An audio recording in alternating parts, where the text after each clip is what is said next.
வணக்கம் friends, welcome to சுபீஸ் wonderland. வெறும் இட்லி மாவும் தேங்காவும் மட்டும் இருந்தால் போதுங்க. ஈவினிங் குழந்தைங்க வீட்டுக்கு வரும்போது ஒரு சூப்பரான ஸ்நாக்ஸ் ரெசிபி ரெடி பண்ணிடலாம். வாங்க ஃப்ரெண்ட்ஸ், இந்த ஸ்நாக்ஸ் ரெசிபி எப்படி பண்ணலாங்கிறத பார்ப்போம். ஃபஸ்ட்டு இந்த ஸ்நாக்ஸ் ரெசிபி செய்கிறதுக்கு 1 கப் அளவுக்கு இட்லி மாவு எடுத்திருக்கேன். இதில் ஒரு 2 ஸ்பூன் அளவுக்கு அரிசி மாவு ஆட் பண்ணிக்கிறேன். இப்போ இதை நல்லா மிக்ஸ் பண்ணி விட்டுக்கலாம். இல்லை கொஞ்சமாக தண்ணி ஆட் பண்ணிக்கிறேன்.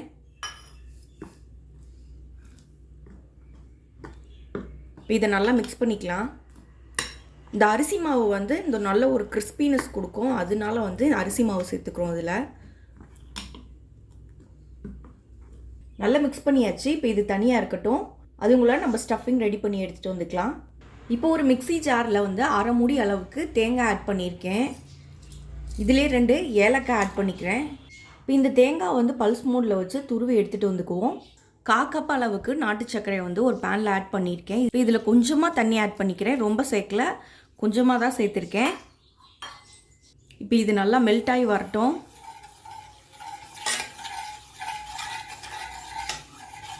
நீங்கள் நாட்டு சர்க்கரைக்கு பதிலாக நீங்கள் வெல்லம் இருந்தால் கூட வெல்லத்தை நல்லா பொடி பண்ணி அப்புறமா இது மாதிரி மெல்ட் பண்ணி எடுத்துக்கலாம். இப்போ இது நல்லா உருகி வந்துடுச்சு. இப்போ நம்ம துருவி வச்சுருந்த தேங்காவை இதில் ஆட் பண்ணிக்கலாம். இப்போ இதையும் சேர்த்து நல்லா மிக்ஸ் பண்ணிக்குவோம்.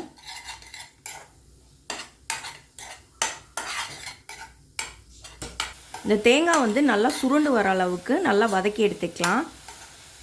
பாருங்கள், எந்த ஒரு பாகு வெளியில் இல்லாமல் இந்த தேங்காயோட நல்லா ஒட்டி வந்துடணும். பாருங்கள், இது நல்லா கெட்டியாகி வந்துருச்சு. இந்த டயத்தில் ஃப்ளேம் ஆஃப் பண்ணிக்கலாம். இப்போ இது நல்லா ஆறுனதுக்கு அப்புறமா சின்ன சின்ன உருண்டைகளாக நம்ம பிடிச்சி எடுத்துக்கலாம். இந்த மாதிரி சின்ன சின்ன உருண்டைகளாக உருட்டி தனியாக எடுத்து வச்சுக்குவோம். இப்போ பணியாரக்கல்லை சூடு பண்ணியிருக்கேன். இதில் தேவையான அளவு ஆயில் அப்ளை பண்ணிக்கலாம். எண்ணெய் நல்லா சூடாகி வரட்டும். இப்போ நம்ம உருட்டி வச்சுருந்த உருண்டைகளை அப்படியே இந்த மாவில் முக்கி எடுத்து இல்லை ஒன்று ஒன்றா போட்டு ஃப்ரை பண்ணிக்கலாம்.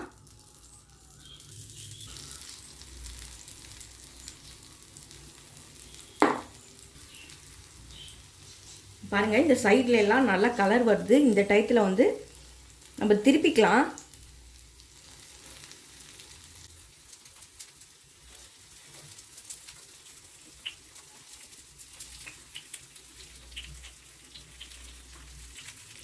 இந்த பக்கமும் நல்லா ஃப்ரை ஆகி வரட்டும்.